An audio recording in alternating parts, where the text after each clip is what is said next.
Oops, binibitin ko muna kayo. Char! Hello mga mi, magandang araw. Ako nga pala si Praise at isang estudyanteng nanay na nag-aaral sa PUP Open University System at kasalukuyang thesis defended na ngayon. Char! So, araw nga to ng Tuesday at ito yung araw ng final defense namin. Pero bago ang lahat, quick disclaimer lang po na medyo mahaba po yung video na to. Gusto ko kasi talagang i-share yung buong journey ng preparation, kung paano kami naghanda at kung paano ba talaga ang naging process namin sa final thesis defense. Baka sakaling makatulong din po ito sa inyo, lalo na sa mga malapit na ring mag-defense. Char! Nagkaroon muna kami ng meeting ng 8 a.m. ng umaga. Kasama po dito ang thesis advisor namin at ang buong klase. Ang pangunahing purpose po nito ay para mai-orient kami sa magiging flow ng program mamayang 6 p.m. at kung ano ang aasahan namin, ano ang mga dapat namin ihanda, at mga reminders na din para maging maayos ang final defense. After nga ng meeting bandang 9:30 a.m., bumaba na ako para asikasuhin naman si Jace. Sa totoo lang, halos hindi ako nakatulog ng maayos kagabi dahil sa kakaisip sa defense at sa mga revisions na ginawa pa namin sa paper. Kaya para kahit paano mabawasan yung iniisip ko, nagkilos-kilos ako or naglinis-linis muna ako dito sa bahay para kahit paano ma-distract ako. Char! Kahit nga sinasabi ko na kaya namin to, ganyan, hindi pa rin talaga maiwasan na mag-overthink. Pero ayun, hindi ko talaga in-indulge yung pakiramdam na yon. Iniwasan ko muna yung pag-iisip. Kaya nagluto muna ako ng pancake. Tinulungan na rin ako ng anak ko sa paghahanda nito. Alam ko kasing magiging mahaba ang araw na to, kaya gusto kong matapos na agad lahat ng kailangan kong gawin sa bahay ng mas maaga. At habang ginagawa ko yon, hindi ko rin maiwasang kabahan. Dahan-dahan ko rin palang nilalagay yung gatas para hindi masyadong mabigla. And kapag nakuha ko na yung tamang consistency, saka na ko na siya tinitigilan. So parang tansyado lang talaga ako magluto nitong pancake. Pagkatapos kong maghalo-halo dyan, ay niluto ko na rin kaagad ito. At yung nonstick pala namin na ginagamit ko ay nasira na. Kaya ito na lang yung pot na nonstick din naman ang ginamitan ko sa pagluluto or ginamit ko sa pagluluto. Fast forward, nung maluto ko na lahat, ay nilagay ko na lang din siya sa container na microwavable. At tinakpan ko na rin yan siya para mamaya ay merong makakain yung toddler ko. Nilinis ko na rin itong mga ginamit ko sa pagluluto para wala na akong isipin mamaya at makabawas din ng kalat dito sa bahay. Pagkaakyat ko sa taas, napansin ko talagang pabugso-bugso ang ulan dito sa amin at kinakabahan pa nga ako na baka mawalan kami ng internet o kuryente. Nagtupi na rin ako nitong mga damit na nakatamba kasi mga ilang araw na rin to na hindi ko napapansin gawa ng sobrang busy nga. So yes po, online thesis defense kami kaya kinakabahan ako na pag nawalan kami ng internet, yari na.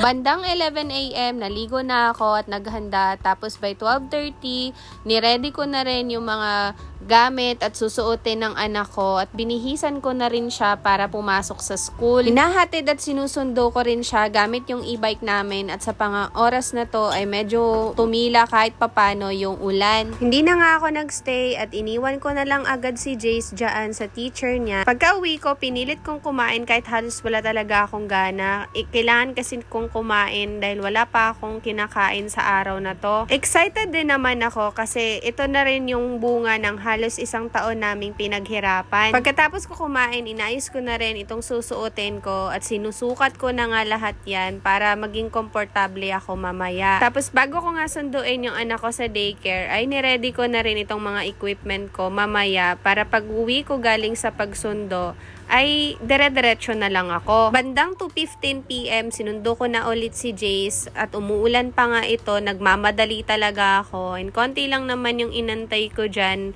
and maya-maya nagsiuwian na rin sila. Pagkasundo ko nga sa kanya ay umuwi na rin kaagad ako dahil meron pa kaming thesis regroup by 2:30 p.m. Na late pa nga ako dyan ng 4 minutes. Ito na rin kasi yung nagiging commitment namin bago mag-start yung defense mamaya. So 2:30 p.m. nag-start na rin yung dry run namin para sa polishing ng script, yung parang smoothness din po ng pagre-report. Pagpe-present. Last polishing na rin ang presentation at script. May konting binago pa ang thesis leader namin sa script ko para mas natural ang delivery, lalo na sa part ko tungkol sa interpretation ng results at discussion ng tables.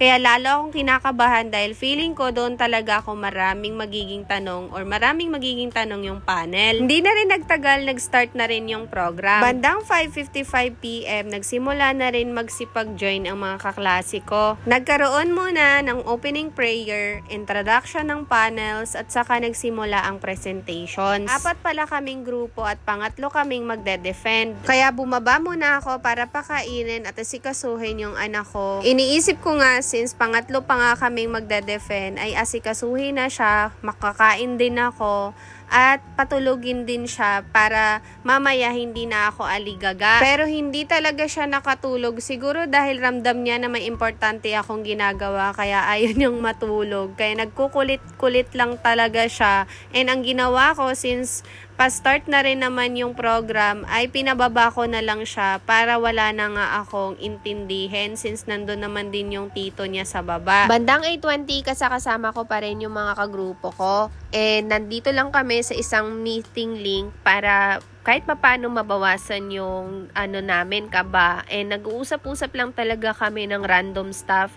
And nakakatulong din yun kahit papaano para maibsan yung kaba at yung kung ano-anong isipin mamaya. Pinlano na rin namin kung paano yung maging sequence since ako yung presenter at speaker. Sa awa naman ng Diyos, naging maayos ang presentation namin. Nasagot namin ang tanong ng panels. And kahit papano, wala naman na masyadong follow-up questions. At pagkatapos ng lahat na yon, thesis defended with minor revisions na kami!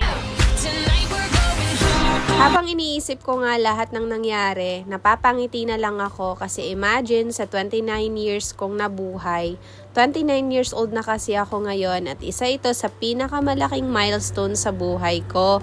Dati kasi pangarap ko lang makabalik at makapag-aral at makatapos sa college, pero bonus na lang po talaga na dito ako nag-aral sa PUP at nag-aaral ako ng libre. At ngayon, unti-unti ko nang natutupad ang lahat ng pangarap ko kasi sa totoo lang, sa pamilya namin, wala pang nakapagtapos ng college. And kung luluubin, ako pa lang. Kaya imagine, nakakatuwa talaga at walang talagang deadline ang pangarap. Basta tuloy-tuloy lang. Darating din tayo sa finish line. Basta ang importante, tuloy-tuloy lang. At may disiplina din sa sarili. May tiwala sa sarili at samahan din ng maraming dasal. At syempre, huge shoutout po sa mga kaklase ko. Lalong higit dun sa mga thesis members ko, thesis mates, kasi kung wala sila, hindi ko alam kung nandito pa rin ba ako. Char! Kahit virtual lang kami madalas nagkikita, sobrang solid po ng samahan namin. And siguro malaking factor din na pare-pareho kaming may malawak na pag-iisip at may kanya-kanyang pinagdadaanan din sa buhay. Karamihan kasi dito ay hindi lang basta estudyante ang mga kaklase ko.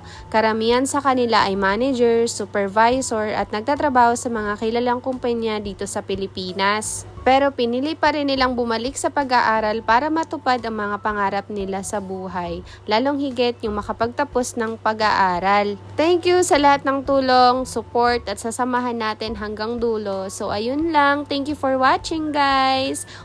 Welcome to 4th year. Char!